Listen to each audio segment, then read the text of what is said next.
Hola, salam Just Talk. Masih belum ada matchnya di hari Sabtu.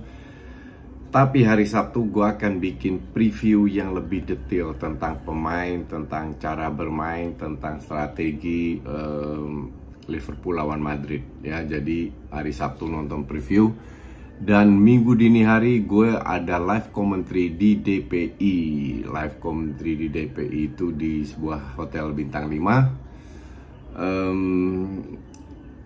Kita juga buka nobar buat sekitar 50-60 penonton, lupa gue. Jadi kalian bisa beli tiket lewat IG-nya DPI kalau seandainya mau ikut di pusat Jakarta, pusat lah. Nah, di situ gue juga ikut nobar, tapi juga ada live commentary. Untuk kalian yang di luar Jakarta atau di Jakarta nggak bisa gabung, bisa lihat live commentary kita di DPI Jebret Media. Oke?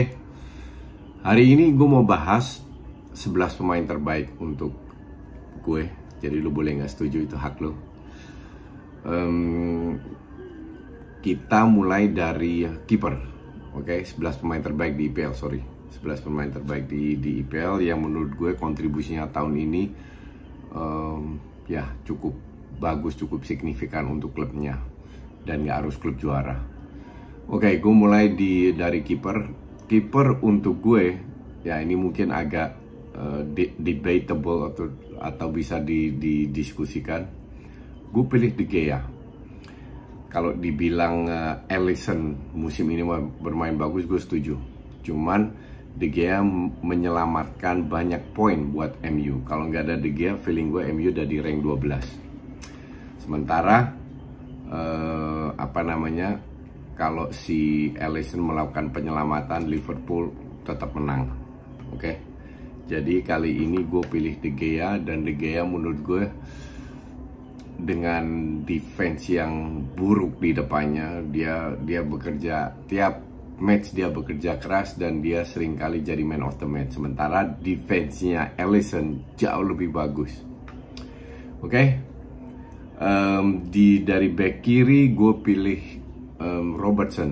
Robertson untuk gue salah satu pemain yang sangat stabil, bekerja keras, sekali-sekali cetak gol, sekali-sekali assist, tapi selalu secara defensif dan ofensif itu cukup bagus. Jadi dan gue tidak lihat banyak pilihan di kiri. Itu ada di Chelsea ada Chilwell, Alonso, nggak konsisten. Terus di di MU ada Luke Shaw, nggak konsisten juga, terlalu banyak cedera. Apalagi Teles, nggak usah bahas. Di City ada Mendy, Zinchenko, sangat tidak konsisten, makanya si Cancelo sering main di kiri. Jadi untuk gue sih Robertson pilihan yang cukup baik, ya. Nah, di center back satu jelas gue pilih Van Dijk. Gue rasa fans MU pun setuju bahwa Van Dijk salah satu defender yang tidak hanya bagus dari sisi defense, tapi juga punya leadership, bisa mengatur defense di belakang, dan seringkali dia jadi orang terakhir. Dan kalian lihat lah pada saat dia nggak main, seringkali terjadi blunder di belakang, masalah organisasi aja, masalah timing. Dan sangat kuat dengan bola atas, bola bawah. Jarang gue lihat pemain bisa ngelewatin Van Dijk. Ada, tapi jarang. Jadi untuk gue Van Dijk tetap center back terbaik. Dan center back satunya gue pilih Thiago Silva. Thiago Silva di usia seperti itu dan di tahun pertama di Inggris, bahasa Inggris mungkin belepotan. Performanya luar biasa, asli luar biasa. Kalau gue lihat umurnya ya. Jadi untuk gue Thiago Silva salah satu contoh seorang leader, sportivitas, tahu apa yang dia harus lakukan. Ini juga berkat pengalamannya. Jadi kalau dua center back ini gue yakin, ya. Di kanan itu gue ada dua pilihan sebenarnya antara TAA dan Cancelo, tapi TAA akhirnya ini nggak terlalu bagus mainnya dan sempat cedera lama, jadi gue pilih Cancelo di kanan. Cancelo karena dia juga bisa bertahan menyerang, punya speed, shootingan bagus. Kalau TAA kan crossingnya bagus, dia bisa bermain di sayap kiri juga sering malah, dan salah satu pemain yang pasti main kalau dia fit. Jadi untuk gue Cancelo, kiri Robertson, Thiago Silva, Van Dijk, dan Cancelo. Jadi dari 4 klub berbeda. Nah, di tengah nih, tengah ini cukup banyak pilihan. Tapi gue pilih sebagai DM, gue pilih Rodri, bukan Fabinho. Bedanya tipis. Rodri ini tidak sering cetak gol, tapi dia jarang sekali meninggalkan space-nya. Kalau Fabinho itu sering kali, kalau gue bilang salah satu kesalahan dari Fabinho, sering kali meninggalkan posisinya, sering maju ke depan ikut membantu serangan. Ini perbedaan tipis, tapi gue pilih Rodri. Oke? Nah, di tengah ini sebenarnya banyak pemain hebat, pemain bagus yang dipilih, tapi gue pilih ini, gue main 4-3-3 ya. Rodri udah sebagai DM. Satunya, dan gue yakin kalian setuju sama gue, itu Kevin De Bruyne. Kevin De Bruyne memiliki musim yang luar biasa karena City bermain tanpa striker, jadi dia yang sering cetak gol, dia kasih assist, dia yang organize. Walaupun nggak bisa diharapin, dia juga manusia, pasti ada main jeleknya, kayak lawan Madrid di leg kedua dia main jelek banget.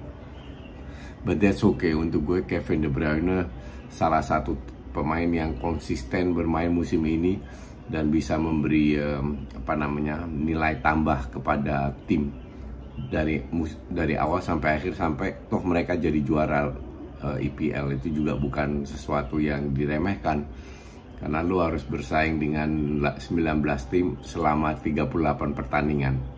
Jadi nggak gampang untuk bisa bermain konsisten. Nah, midfield satunya udah ada Rodri, Kevin De Bruyne. Gue pilih Thiago. Thiago ini di awal-awal kalian tahu kesulitan. Sebenarnya visinya nggak hilang, tapi somehow gue lihat end passingnya itu mentok.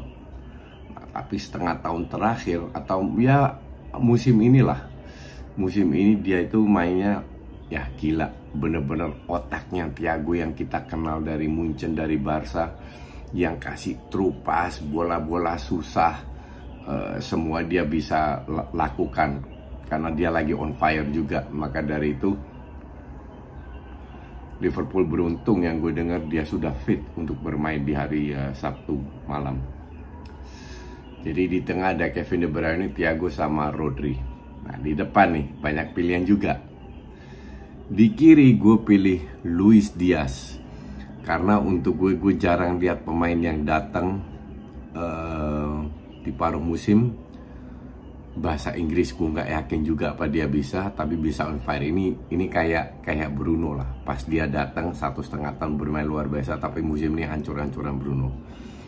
Jadi Luis Diaz ini untuk gue ya adaptasinya gila. Bahkan kalau gue bilang dia sempat geser Jota yang awal musim sering main, karena Mane sekarang yang digeser ke tengah, bukan Jota. Oke. Jadi di kiri untuk gue Luis Diaz adalah pilihan yang menurut gue juga sangat tepat. Kalian tahu betapa bahayanya dia.